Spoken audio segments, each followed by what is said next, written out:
Okay.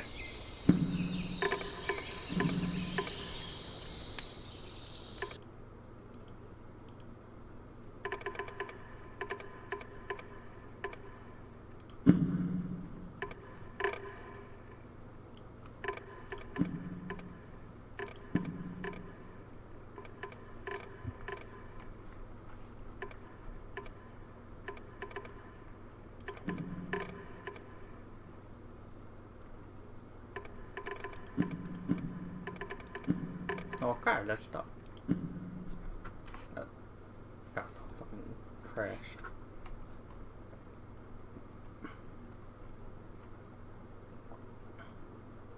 Mm-hmm.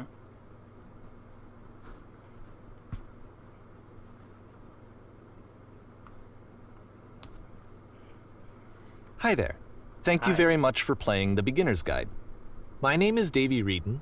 I wrote The Stanley Parable, and while that game tells a pretty absurd story, today I'm going to tell you about a series of events that happened between 2008 and 2011. Fun. We're going to look at the games made by a friend of mine named Coda. Now, these games mean a lot to me. I met Coda in early 2009 at a time when I was really struggling with some personal stuff, and his work pointed me in a very powerful direction. I found it to be a good reference point for the kinds of creative works that I wanted to make. So just to start you off, this is, I think, the first game he ever made. It's a level for Counter-Strike. You can walk around here, by the way. And mostly it's just Coda learning the basics of building a 3D environment. But what I like is that even though he starts from the simple aesthetic of a desert town, he then scatters these colorful abstract blobs and impossible floating crates around the level. Yes. And of course, it destroys the illusion that this actually is a desert town, and instead this level becomes a kind of calling card from its creator. It's like a reminder that this video game was constructed by a real person. And it kind of makes you wonder, what was going through his head as he was building this? This is what I like about all of Coda's games. I mean, not that they're all fascinating as games, but that they are all going to give us access to their creator. I want us to see past the games themselves. I want to get to know who this human being really is. And that's exactly what we're going to do here. So, it's 2008, Coda starts making these games, and he never releases any of them. He doesn't put them onto the internet, he just makes them and then immediately abandons them, and they sit on his computer forever.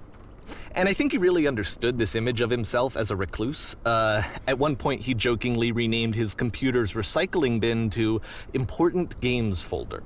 So, you know, this was just how he worked. He tended to crank them out one after the other without even really pausing to try to understand what he had just made, until suddenly one day, he just stopped. In 2011, that was it. He made his last game, and then he hasn't made another one since. And that's why I've taken this opportunity to gather all of his work together, is because I find his games powerful and interesting, and I'd like this collection to reach him, to maybe encourage him to start creating again. And if the people like you who play this also happen to find his work interesting, then I'm sure it'll just send that much stronger of a message of encouragement to Coda. So thanks for joining me on this. If you have a particular interpretation that I haven't mentioned here, or if you just need to get in touch, you can email me at daveywreden@gmail.com. Okay, that's about it for introduction. Let's take a look at Coda's first proper game. As each game is loading, I'll show you the date that it was completed. This first one was made in November 2008. I wonder if that's his actual email. Ooh, tiny room. Warning. Whisper machine active. Shift destruction imminent. Oh shit. This game is called Escape from Whisper, and it's one of the more generic games you'll see from Coda.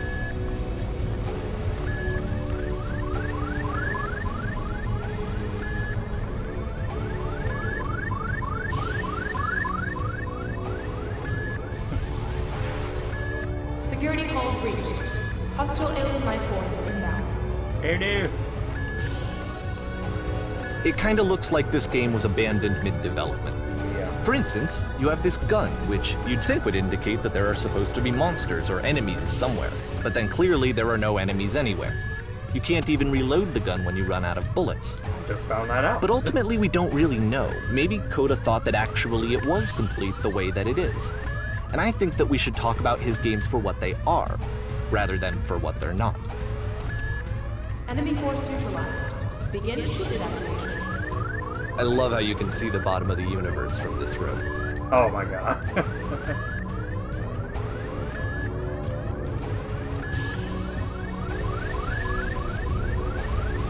Look at that. Little face.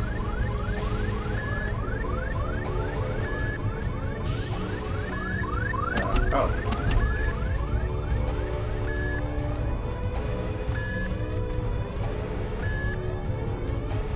Apparently, the space station has a labyrinth on it. Sure, I don't know. There's really no reason for it that I've ever been able to discern, so in the interest of time, I'm just gonna skip you on past it. Thank you. Can I go back? Okay, this is the part that's interesting. The game has this narrative about the Whisper Machine and how it has to be turned off, and then you get to the engine room. Hey, you there, in the engine room. You could save us all. That beam is powering the Whisper Machine. We could disrupt it by introducing a great enough heat signature. If your body could stop the beam. It's so much to ask, but for all of our lives, would you do it? Could you give yourself?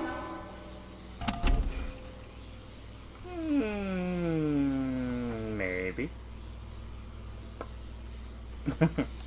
Maybe. Let me pause here for a second. What you just experienced, stepping into the beam and then dying, is probably what Coda had initially intended when he was developing this level. But when he first compiles and plays it, something goes wrong. There's a bug somewhere. And this is what happens instead. Oh, so that's what was supposed to happen. Ooh.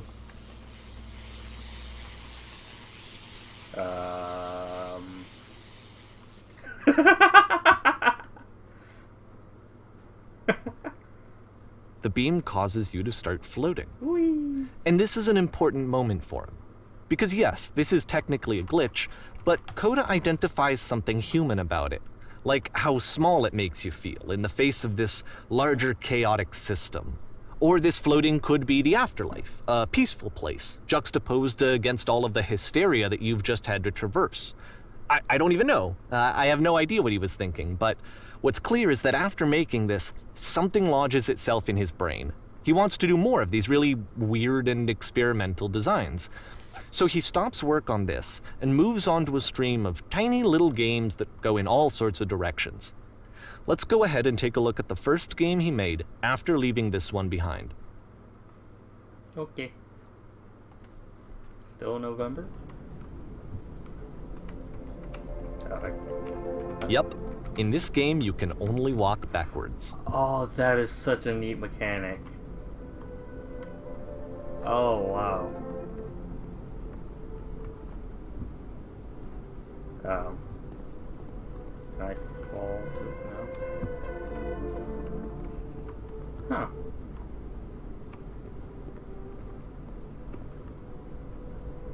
So it's a short and relatively minimalist experiment combining motion and narrative. It is less advanced than the previous game, but actually it seems to be more focused, more complete. Coda's trying to give it a unique voice rather than simply basing it on a pre-existing trope. Huh.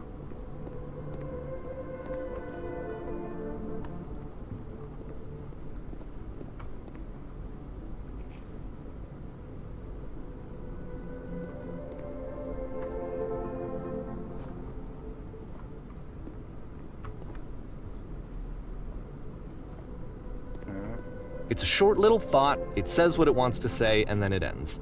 Didn't need anything more than that. Which to me is why it works, because it gets out quick. Okay, next one. That was neat.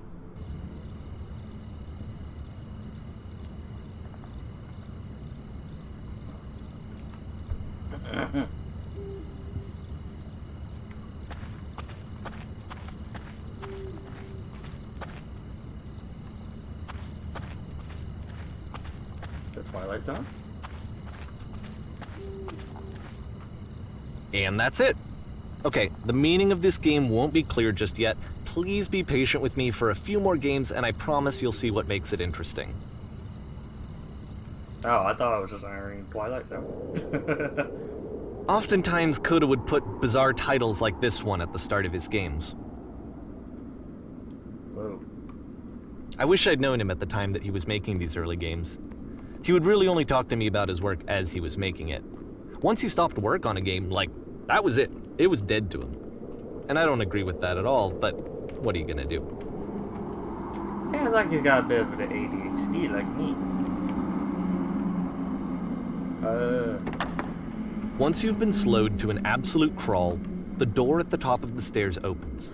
So why, if Coda's not showing these games to anyone, why bother opening the door at all? That is such a Well, tease. to show you, I'm modifying the game here so that when you press enter, it'll bring you back up to full speed so you can enter the door for yourself. That... Oh.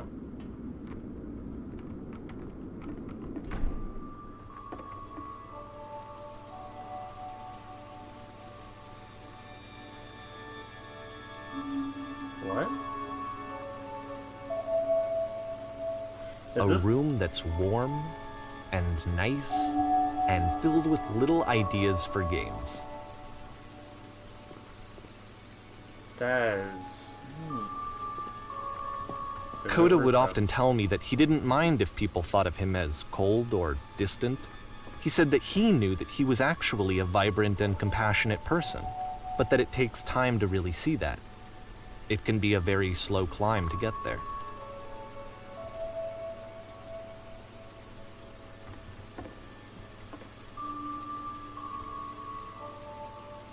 Oh, I actually saw that fucking Markiplier play that game. Or something similar to it. Oh, what did that say? Or he said something.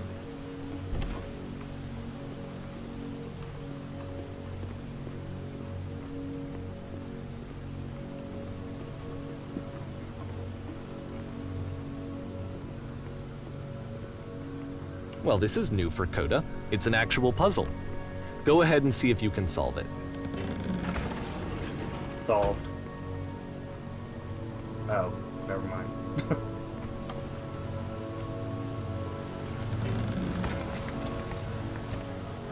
Ah! Don't forget that solution, because we're going to see this puzzle again soon. We're gonna see it a lot.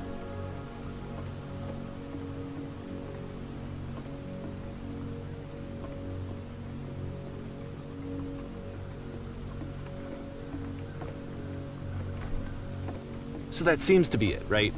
You walk down a corridor, you solve the puzzle, you get to the end. Simple enough. Alright, now I'm going to modify the game again so that when you press enter, it'll remove all of the walls from this room. Whoa, what the fuck?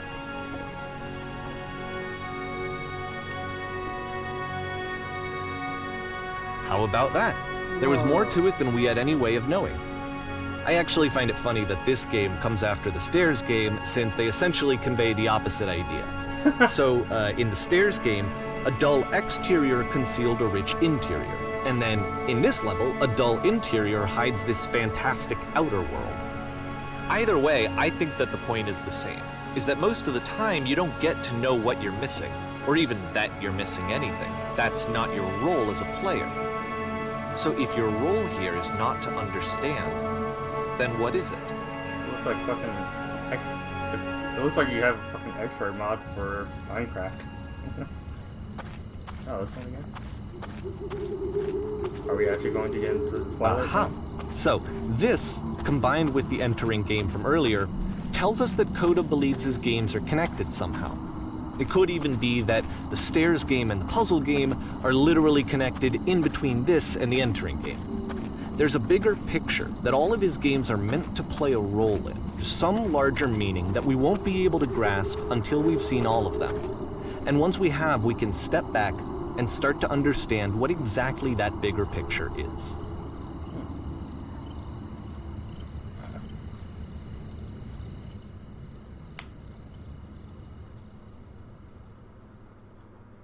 The great and cozy descent.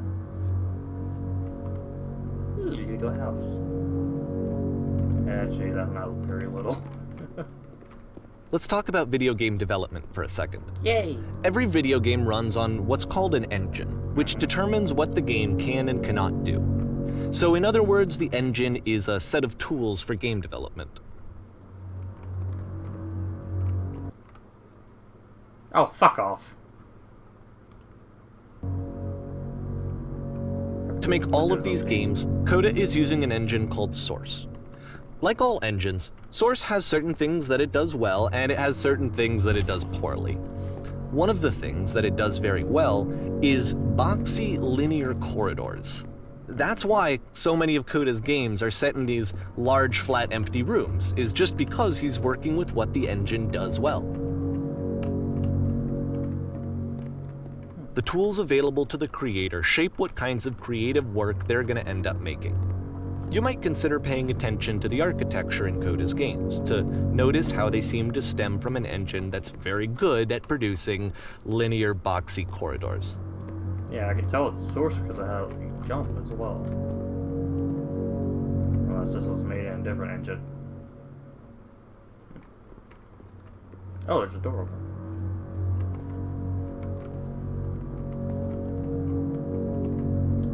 Ooh, parkour. Alright, fucking hate.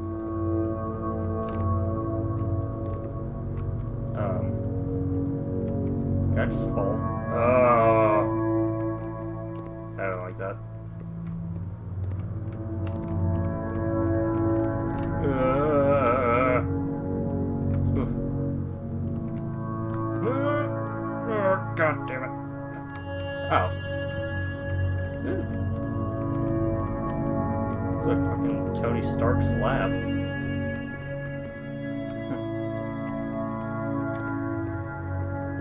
Oh my god, it actually does look like it. That's awesome. What is this, like a barn? Spooky.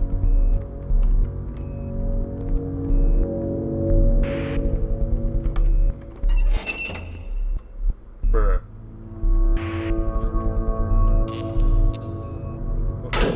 Where's that light go? Oh, it's like a jail. Oh, I don't want to go in jail. This prison, funny enough, in Coda's original design, the doors stayed shut for a full hour before letting you go. What? If you don't mind, I think we're gonna skip that. Yeah. This is something that he and I used to argue about a lot. You know, whether a game ought to actually be playable, whether it means anything if no one can get through it. And I would always defend that, you know, all this work goes into the game, why not make it playable and accessible?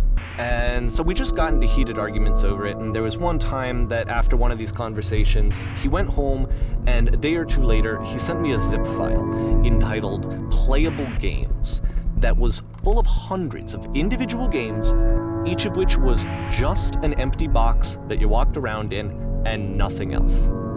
Believe me, I played every single one of those just to find out if there was like a gag hidden somewhere. There wasn't. Oh, that was a waste of your time then.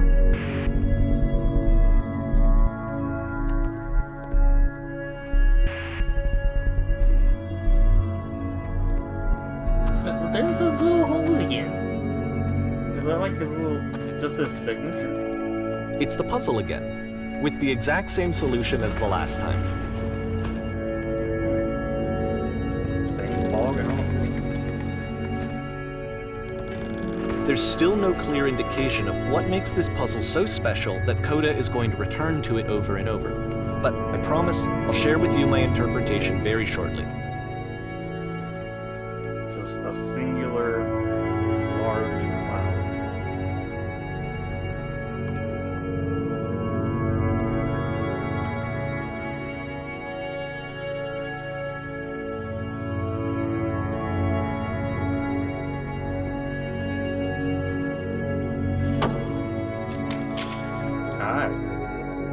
Here, Coda begins using a kind of dialogue system that he fashioned out of the engine's chat capabilities.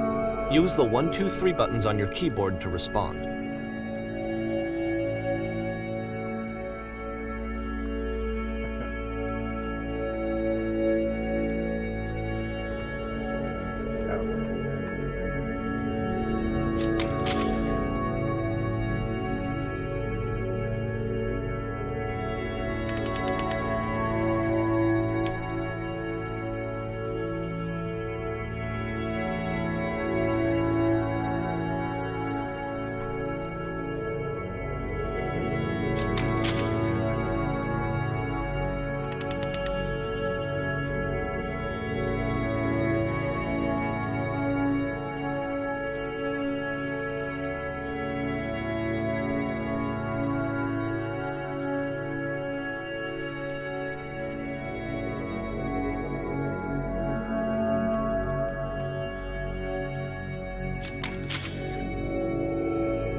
And so we make one last descent down to the final floor of the level.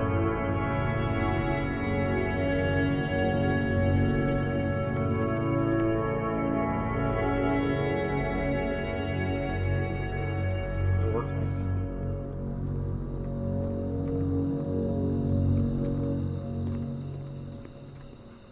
It's a lamppost. Yeah. Okay, I can't tell you quite why, but for some reason, Coda fixates on this lamppost. It's going to appear at the end of every single one of his games from here on out. I'll tell you what I think. I think that up to this point, he's been making really strange and abstract games with no clear purpose, and maybe you can only float around in that headspace for so long. Because now he wants something to hold on to. He wants a reference point. He wants the work to be leading to something. He wants a destination. That's a good idea. Which is what this lamppost is. It's a destination. We're going to see it in the work as well. His games are just going to become a lot more cohesive, a lot more fully developed, with more of a clear idea behind them. And as we go, that idea will get clearer and clearer and clearer. Yeah, because if you don't have an objective or a place you're trying to get to, you're not really going to... I don't know what I'm saying there.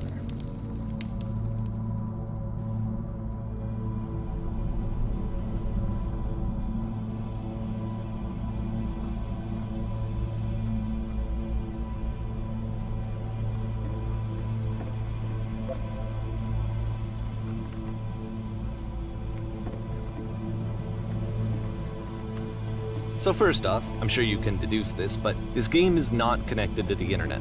All of the notes that you're going to see have been written by Coda. This was actually the first game of his that I ever played. This was shortly after I met him at a weekend game jam in Sacramento, where I grew up. I saw him working on this very level, and it was just so different from anything that anyone else was doing. So right away I was like, I have to be friends with this person.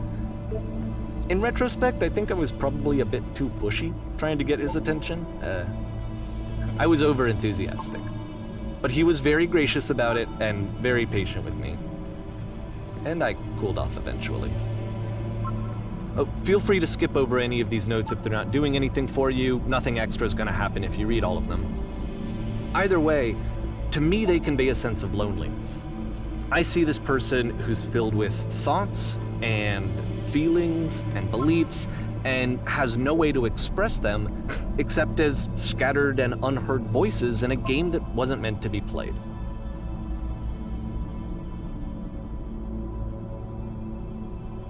But it's ironic, isn't it, that in playing this game and seeing how alone Coda often felt, that we get to know him better and actually kind of connect with him.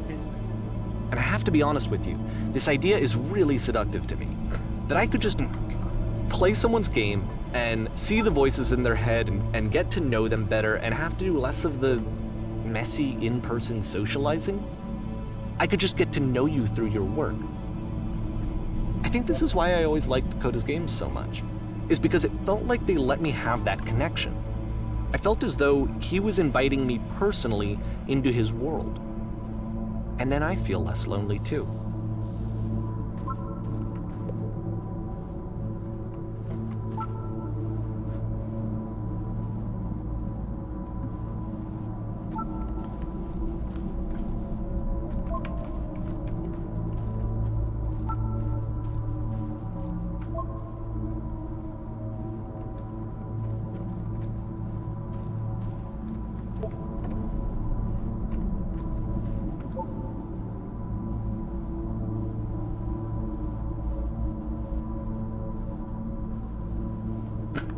What?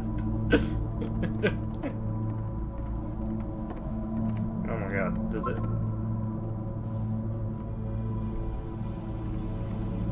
Oh, okay, I don't have to go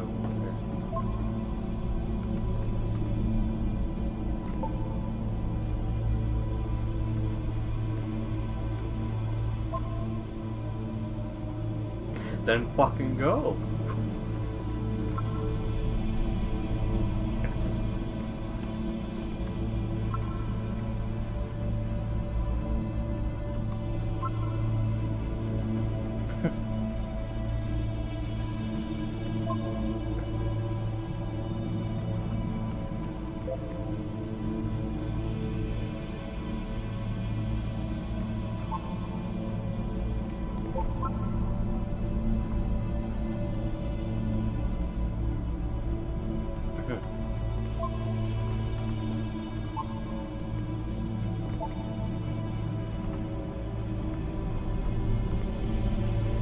Holy shit.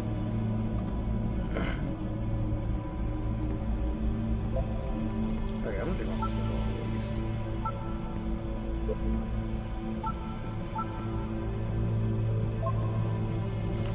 Wait, what?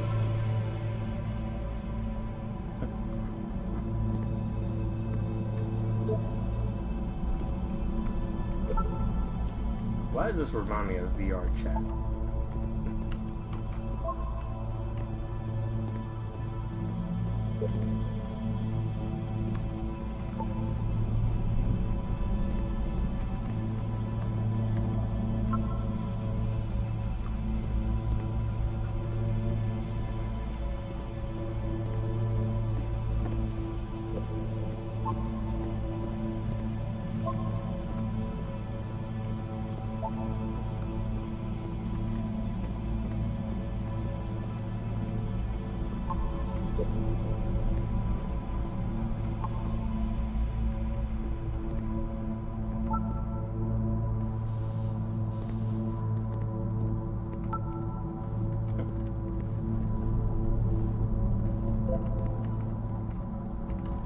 At the end of this level, we're going to see the puzzle again.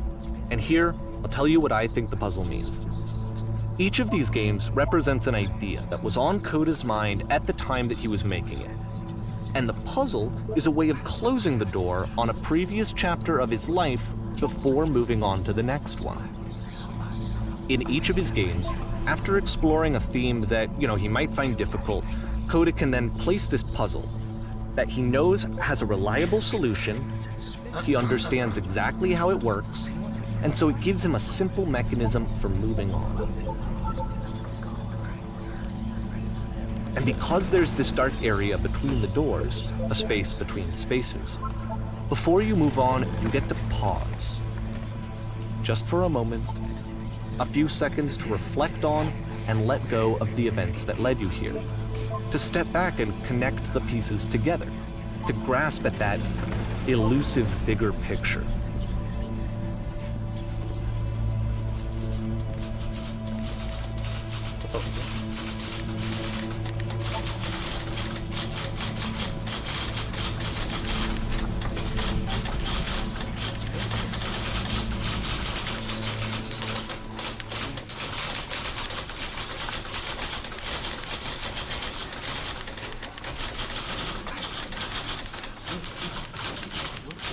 Okay, I'm speaking. Blah blah blah blah blah blah.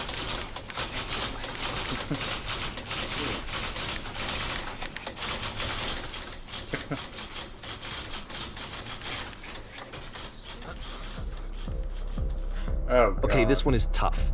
It's gonna kinda just spin its own wheels for a few minutes. Hang with it.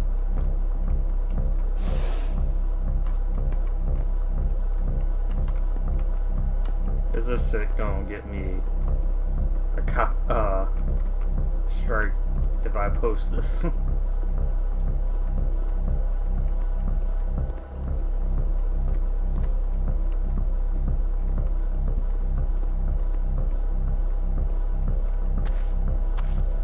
Well. See, like, this is it. The whole game. And there's nothing that's particularly interesting about it. You just walk to the end of a hallway. Except, for some reason, Coda gets really fixated on this prison that has all of this modern furniture. And I don't know why, but he decides he needs to revisit this prison. He's gonna start over, use the same assets, turn it into something else. Okay, cool. Here's version 2. Where'd the furniture go?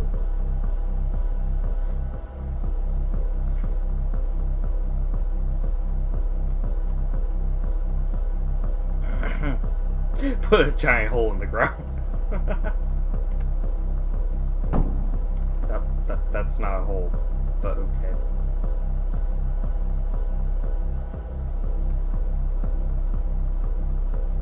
10 stoves lined up along the wall.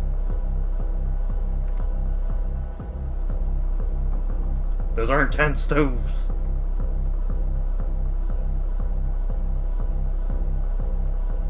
Oils. LED sounds nice. That's not LED.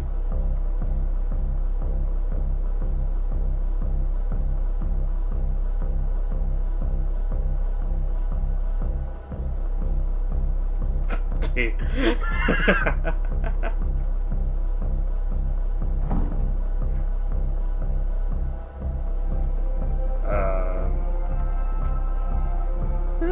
There's a bit more to this one, but still, it's not really communicating anything. It's kind of just weird for weirdness' sake.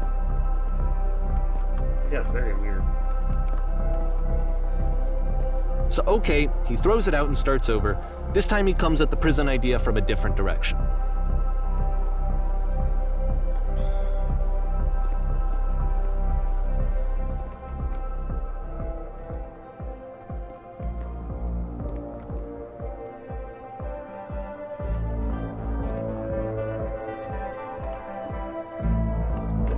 Fucking holes.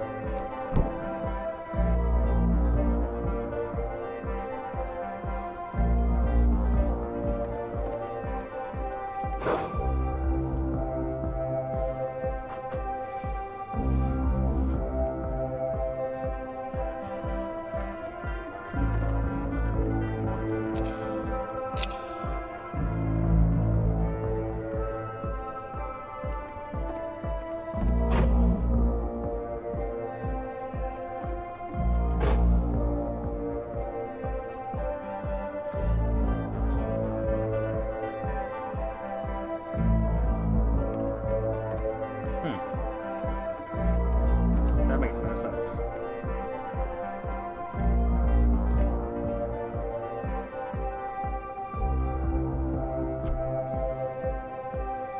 Oh. And of course, now the table is gone and you can't begin the chain of events to escape.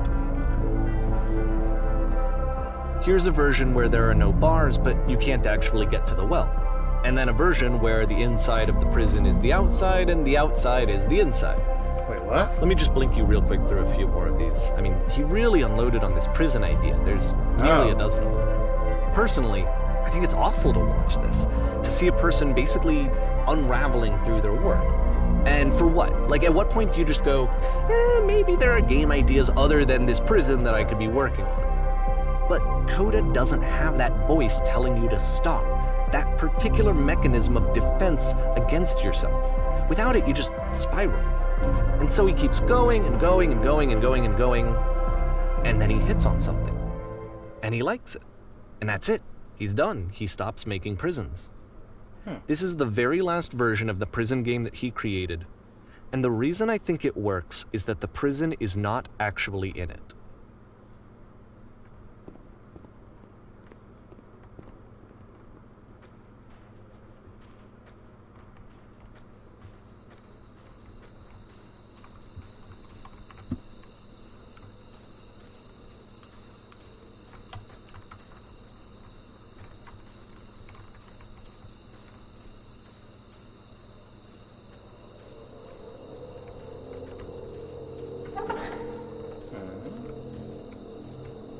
Yo, 911.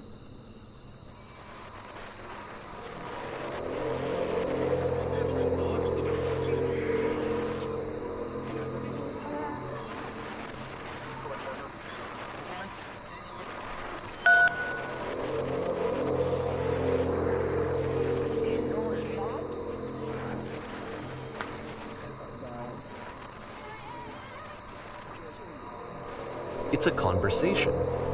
And so this is what Coda wants, is to be able to talk to someone, to share what's on his mind, and to get some good advice from someone who knows. But the irony is that even in this scenario, you're still talking to yourself. You know, all of these games so far are Coda talking to himself.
I can see why he considers this a fitting conclusion to the prison games. After all of the obsession and frustration, just to be told by someone you can trust that things are going to be okay. Wouldn't that be nice? Fuck, I didn't even realize he was out there cutting grass. I really hope it doesn't get recorded. So what would it look like if Coda wanted to make a game about talking to someone other than himself?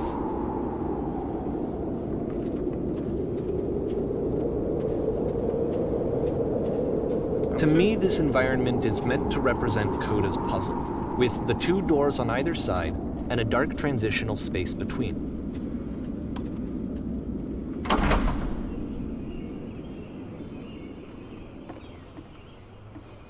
Hello.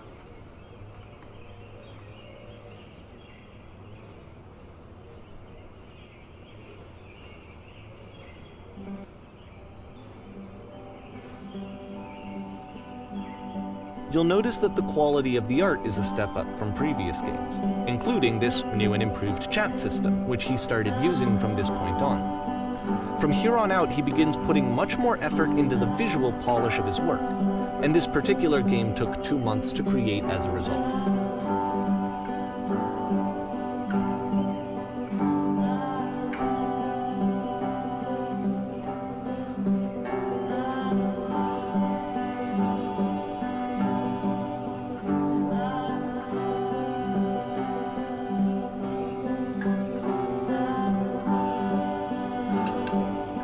Jesus Christ, that was quick.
God, I'm the fastest fucking hallucinate ever.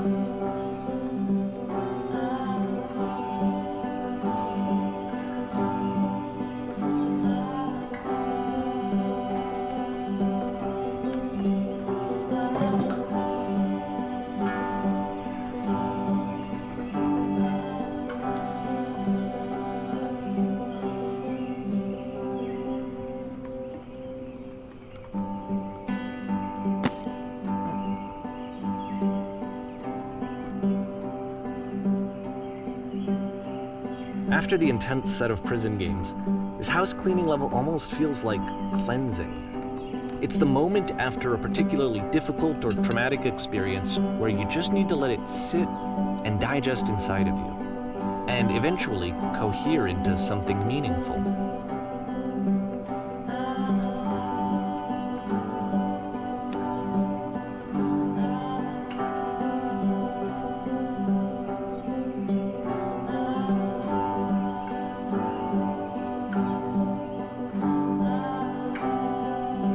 I know that Coda really liked this game. Of all of his work, actually, this was the only one that he called me up to ask me to come over and look at it. This was during a period of a few months where he was like grossly happy all the time, just walked around with a constant smile on his face.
glad he made this.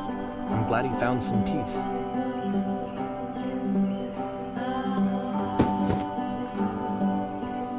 Very happy.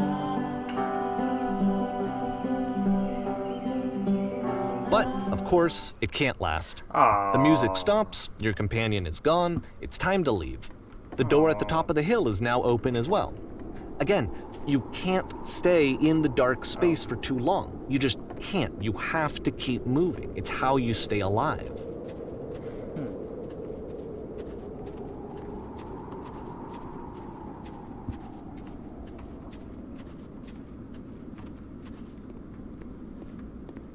And then the lamppost. Which is the whole point of the puzzle doors, right? That sooner or later you have to pick up and move. I really thought that was the point of it.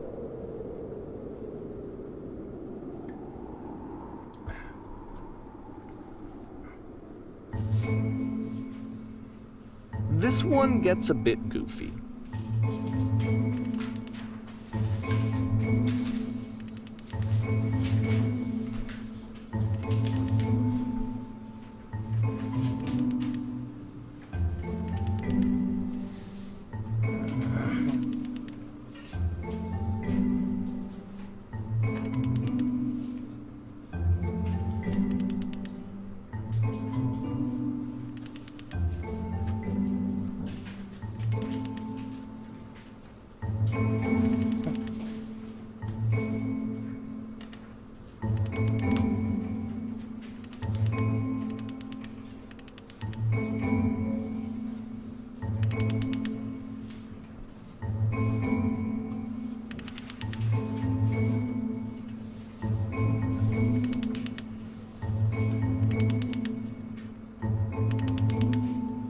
About halfway through the game, the perspective shifts. Oh.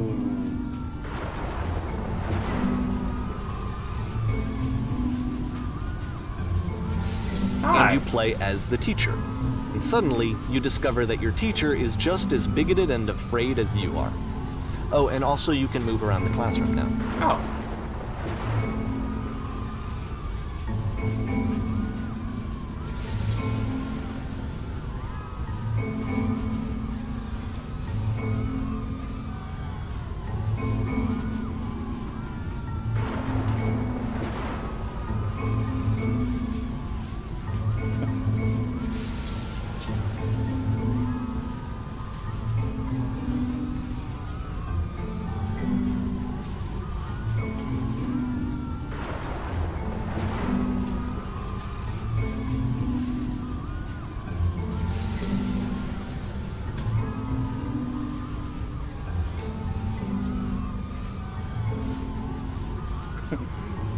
Nah, I don't have a drinking problem. You do.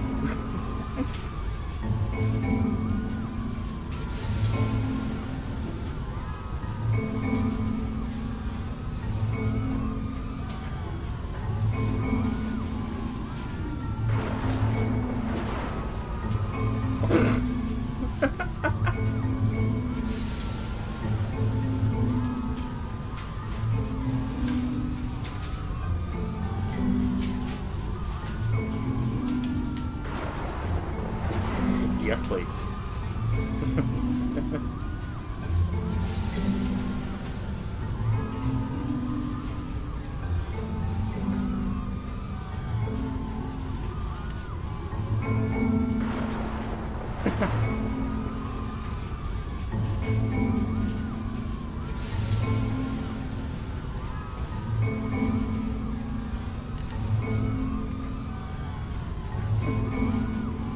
I fell pretty hard for this one. I feel like it's one of the most relatable experiences that you can have. To assume that some other person is perfect and totally fulfilled in every way, and completely miss all of the little flaws that make them painfully human. I think about this game a lot these days.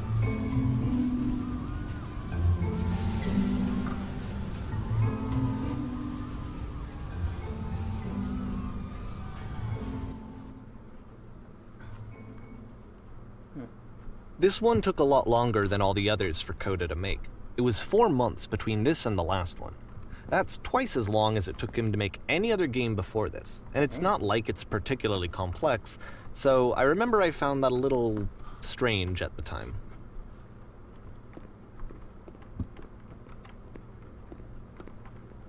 Whoa.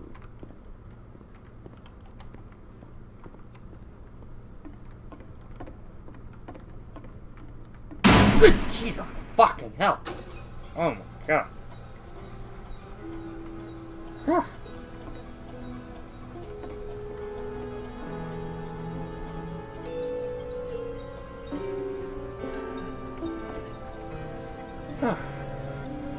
Never gave me a fucking heart attack. Okay.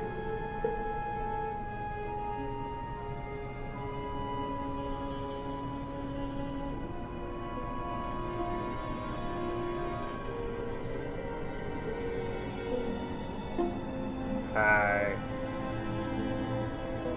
Where's the bathroom?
Oh.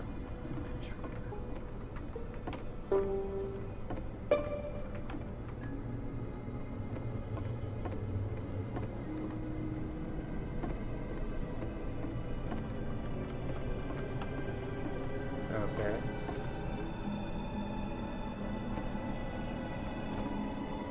Oh. Damn, just fucking throw me out into the alley like that? Shit.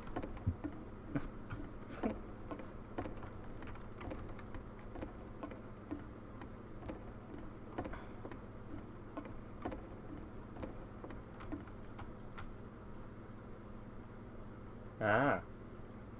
Interesting.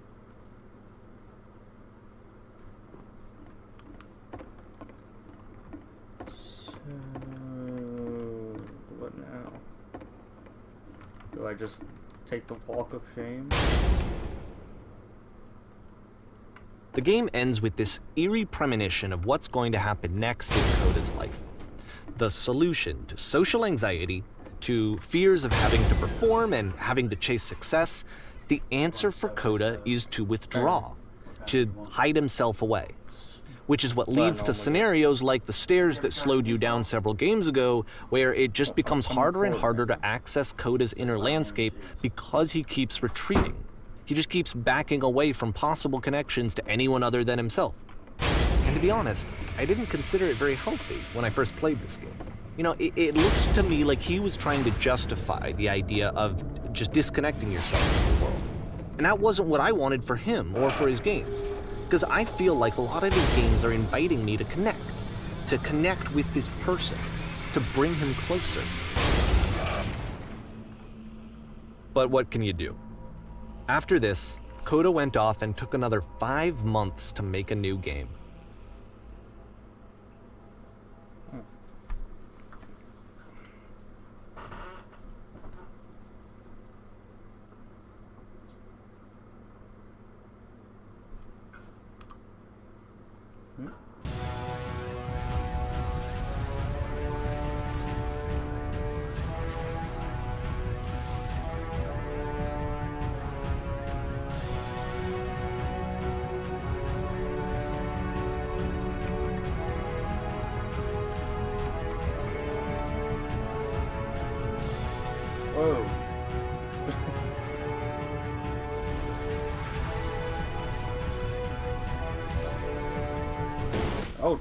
Dang. What? You should probably open your eyes if you haven't already. It's pretty much impossible to solve otherwise. And there is a solution, by the way.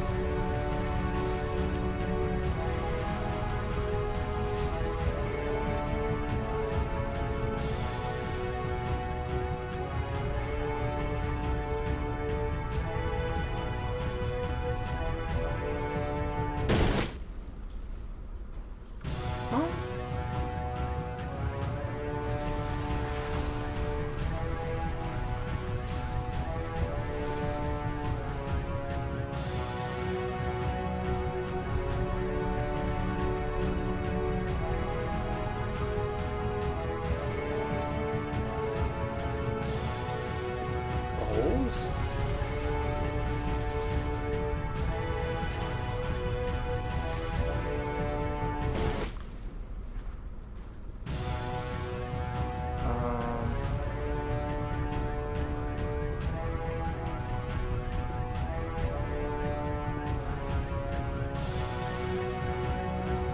Oh.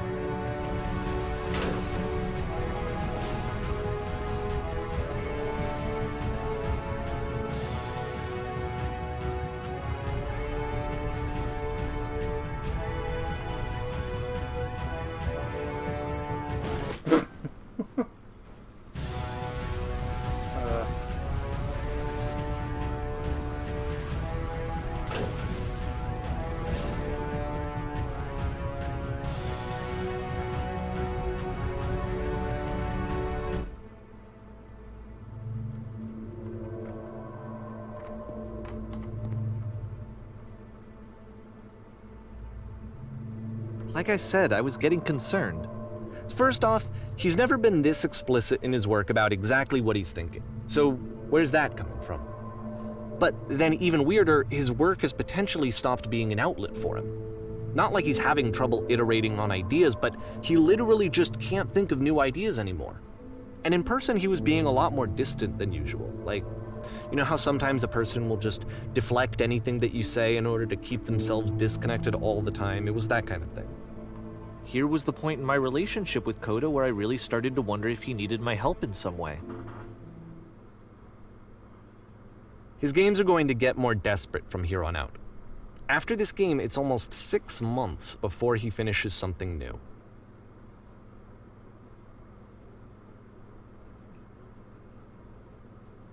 Damn, so there's only like 2 or 3 games left. If it's gonna stop at 2011.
If the last game featured Coda talking explicitly about his creative frustrations, this one turns it up to 11.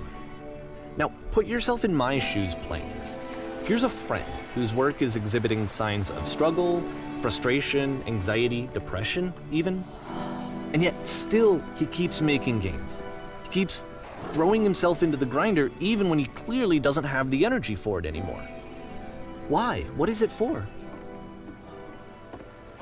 Because From my perspective at the time, and just what I knew of him, this was a result of how isolated he was. He was in his own little bubble, just sitting at his computer all day, not really showing these games to anyone, not releasing them onto the internet, and so he didn't have anyone outside of himself to connect with. He had no outlet to ground himself on.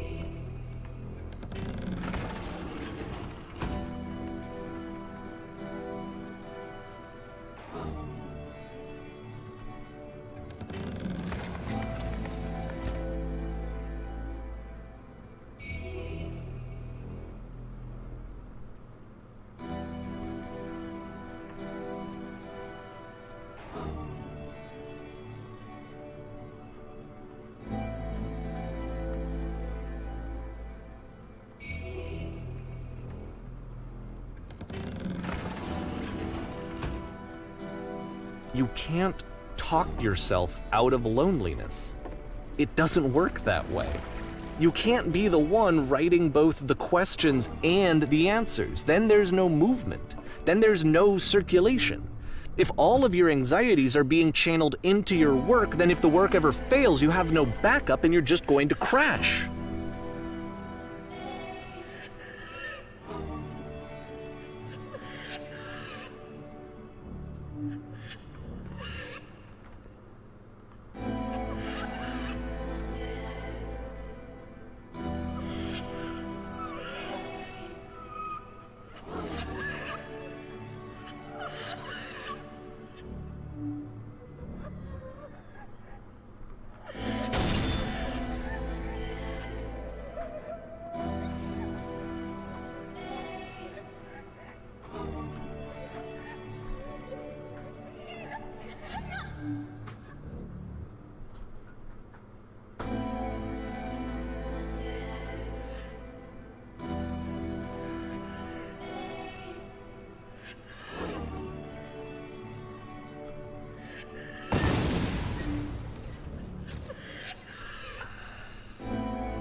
Seeing this game at the time that he made it, it looked really unhealthy to me.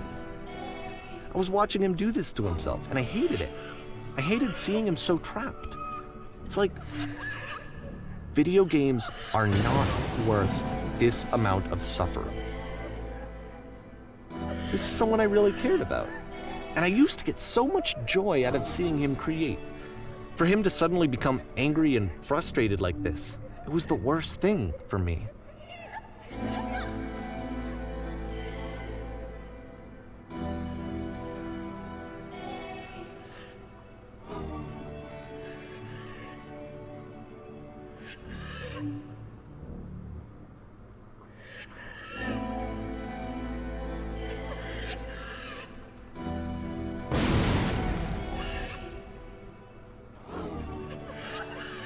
I don't know.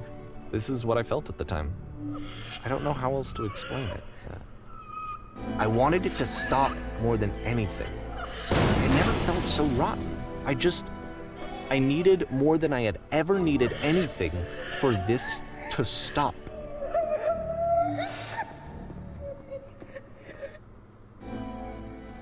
But it didn't stop. After finishing this one, Coda takes another 7 months and comes up with a new game.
And of course, it's the machine.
What?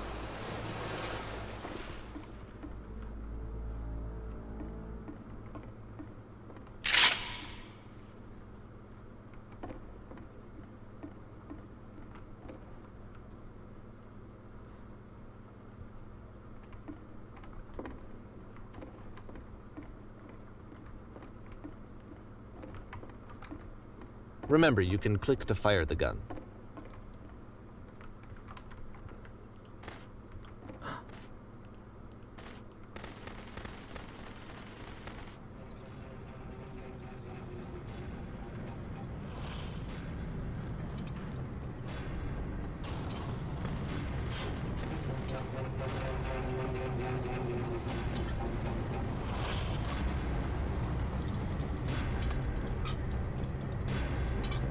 So now the work is becoming self-destructive. And I'll tell you, at the time that I first played this game, shortly after he made it, here's what I'm thinking to myself. I'm thinking that Code is stuck in his own head, and that it's having a very negative effect on him, and that all he needs to do is just start showing his work to people, to get some actual feedback on his games. It might get him out of isolation. And so, as I'm thinking this, I realize that I could be the one to initiate it. Because it would never occur to Coda to start actively soliciting feedback, so what if I did it for him? If he could see the difference it would make to have more actual conversations with other human beings, would that bring him out of his mental spiral? Would it give him confidence in himself? Would it bring meaning back into his work?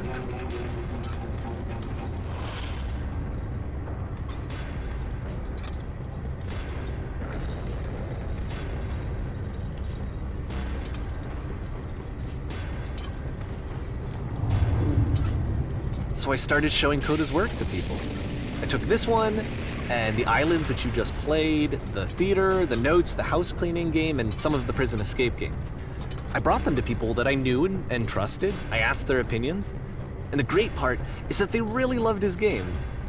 You know, the point of it all was just to give him some external reference point, but they genuinely loved his work. There was nothing for him to be afraid of.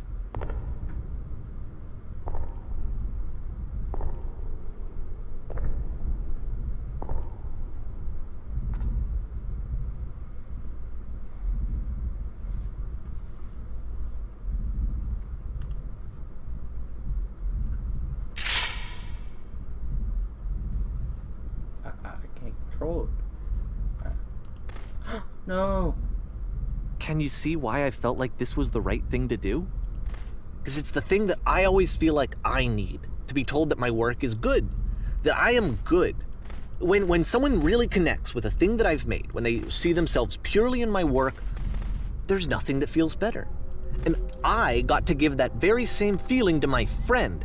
I did something, I really felt like I'd done something good, like I was a good person. I felt like there was a friend who was in trouble and was unhappy and maybe didn't like themselves, and I could fix it. If I could give him this gift, maybe I could fix the problem. When they told me how much they enjoyed his games, it was the best feeling. It was the absolute best feeling. It made me feel so happy, so beautifully, beautifully happy.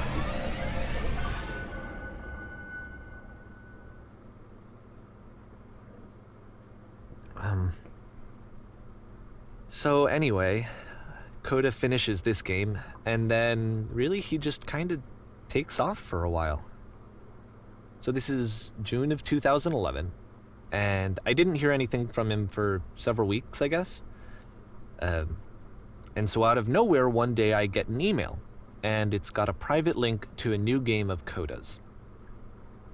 This one is called The Tower, and to my knowledge, it's the last game that Coda ever made. So let's take a look.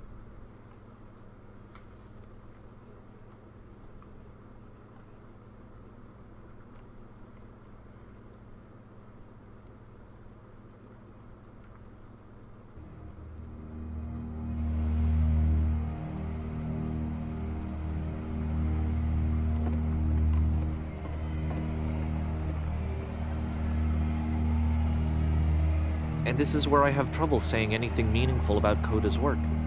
Because more than anything else, the tower just feels distant.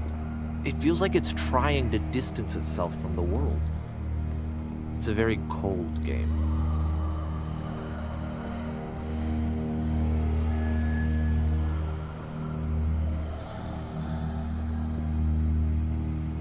This room actually has a maze in it. What? Except that all the walls of the maze are invisible. And then every time you touch one of the walls, there's this awful flashing and noise, so the experience is really miserable. The game goes beyond not being meant to be played, it actually seems to despise the player for trying to play it at all. But I do want to show you the rest of the levels, so when you're ready to continue, press enter and I'll put a bridge over the maze.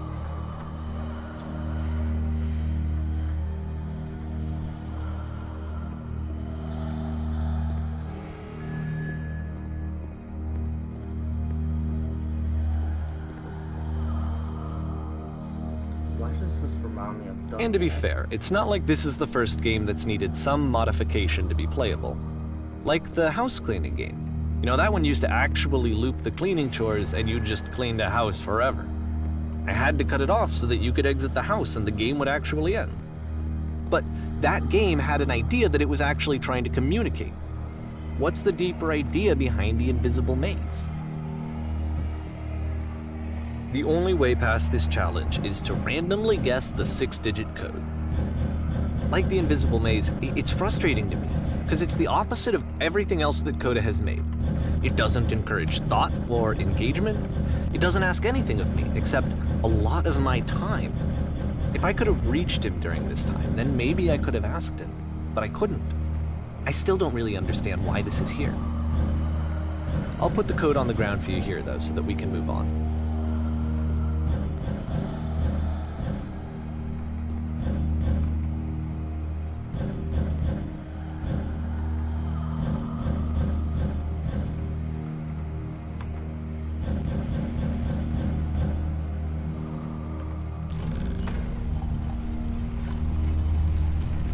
Why would you need a code for stairs?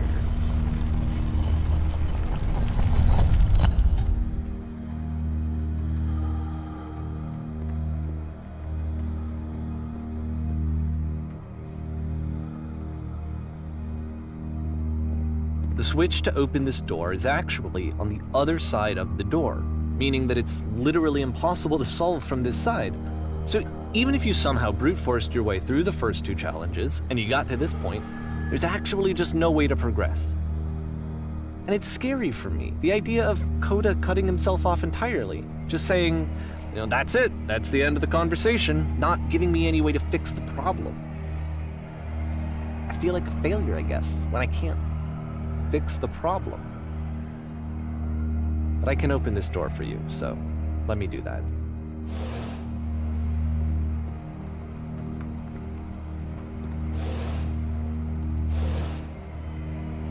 Was I a failure for not understanding this game?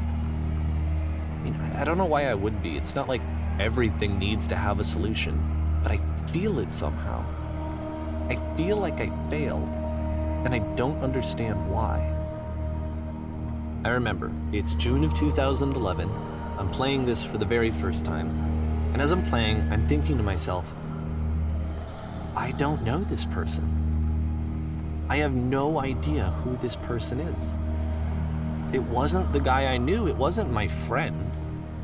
I had come to so many conclusions from looking at all of his work up to this point, and then suddenly none of them... I had been trying to, though. That was the thing.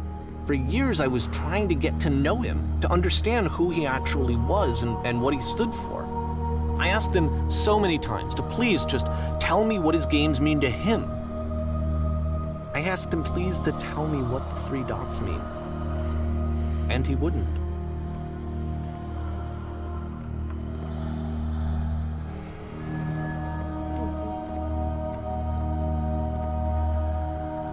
I just felt so strongly that if I could have connected with him, that if I could have somehow made his work my own, that I would finally be once and for all happy. It was that I needed to see myself in someone else. I needed to be someone other than me. But he stopped and left, and it felt somehow like I had failed.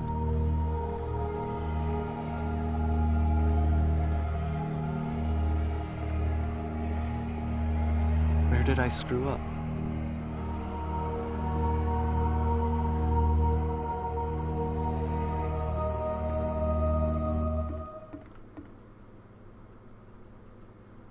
I'm the reason that you stopped making games, aren't I?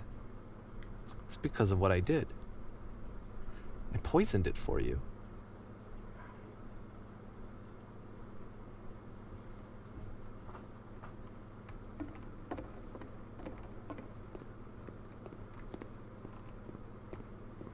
I don't think I ever told you this, but when I took your work and I was showing it to people, it actually felt... it felt as though I were responsible for something important and valuable.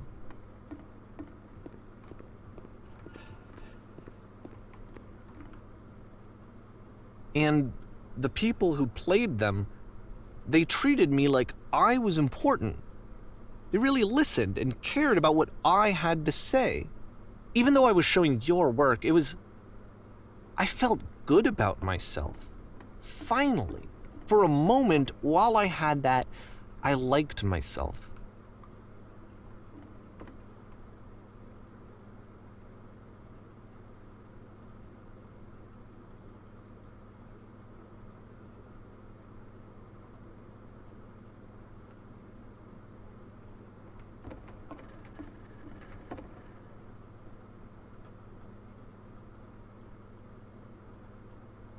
Wait, did he?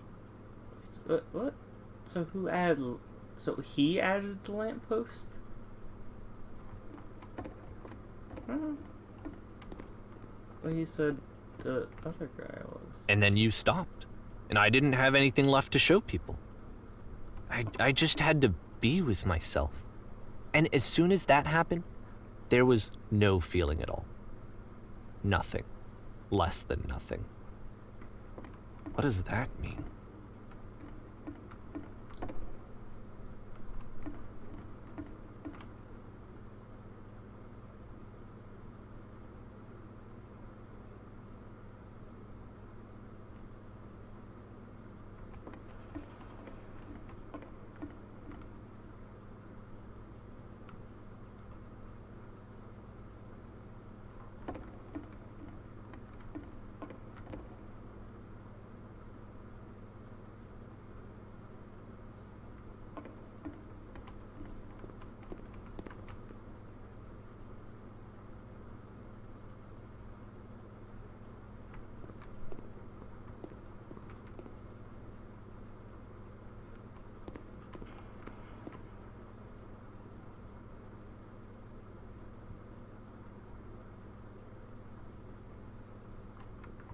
I'm afraid that I did something really stupid because I don't like myself.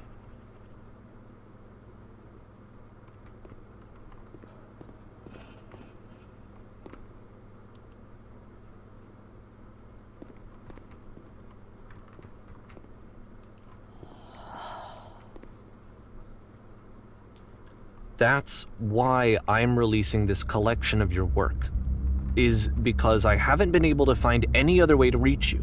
I've tried everything. And so a part of me has hope that if I put this compilation out into the world, and if I put my name on it, that maybe enough people will play it so that it'll find its way to you, so that I can tell you that I'm sorry. I know I screwed up. If I apologize to you truly and deeply, will you start making games again? Please, I need to feel okay with myself again. And I always felt okay as long as I had your work to see myself in. I mean, is something wrong with me? Because I know that I did an awful thing, and I'm doing it again right now. Like, I'm showing people your work, but I can't stop myself from doing it. That's how badly I need to feel something again, like I'm an addict. There has to be something wrong with me. Can I apologize? What if I tell you I was wrong? Will that work? Will that fix it? I don't know. I don't think it will, but there's nothing else that I can do. Just tell me what you want. I'm sorry. I'm sorry. Please, start making games again. Please help me. Please give me some of whatever it is that makes you complete. I want whatever that wholeness is that you just summoned out of nothing and you put into your work. You were complete in some way that I never was. And I want to know how to be a good person. I want to know how not to hate myself. Please. I'm fading, and all I want is to know that I'm going to be okay.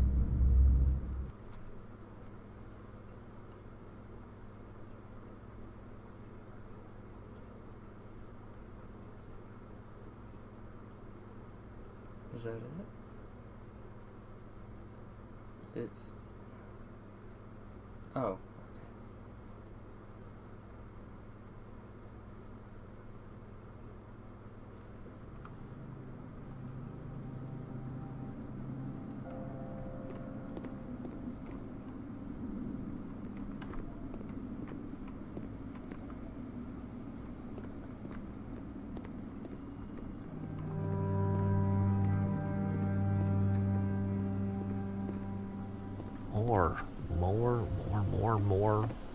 More love, more praise, more people telling me that I'm good.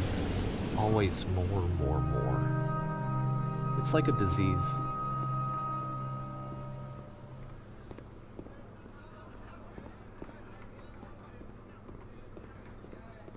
Solution.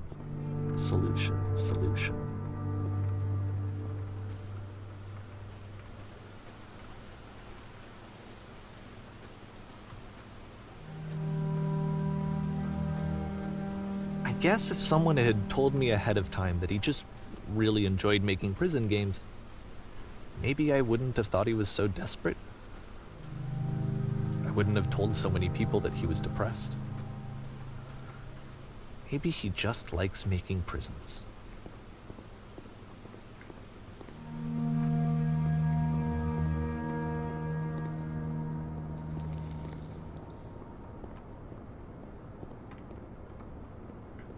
Even now, the disease is telling me to stop.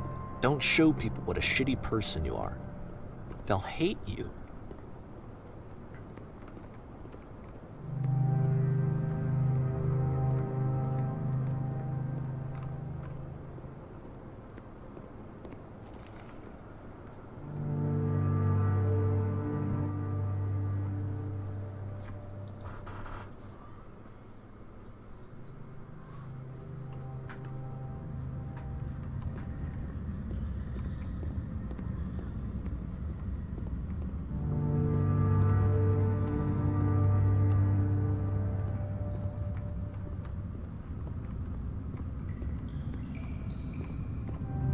If I knew that my life depended on finding something to be driven by other than validation, what would that even be? It's strange, but the thought of not being driven by external validation is unthinkable. Like, I actually cannot conceive of what that would be like.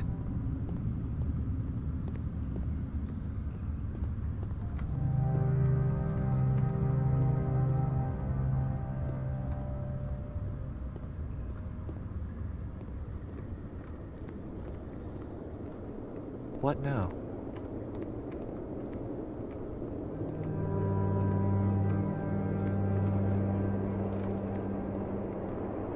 I think I need to go. And I'm sorry, because I know that I said that I would be here and I would walk you through this, but I'm starting to feel like I have a lot of work to do. I have a lot that I need to make up for, and so I'm just gonna... Okay.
Turn back, turn back from this cave. You said, let me prove that I'm brave, let me keep going. But the cave goes for miles and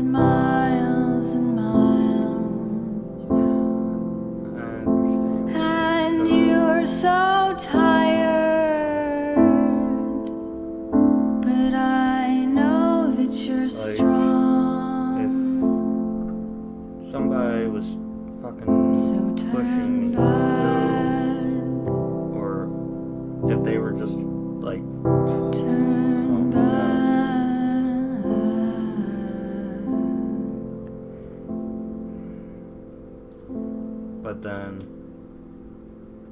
Davy, he just, man, he just felt like he wanted to help.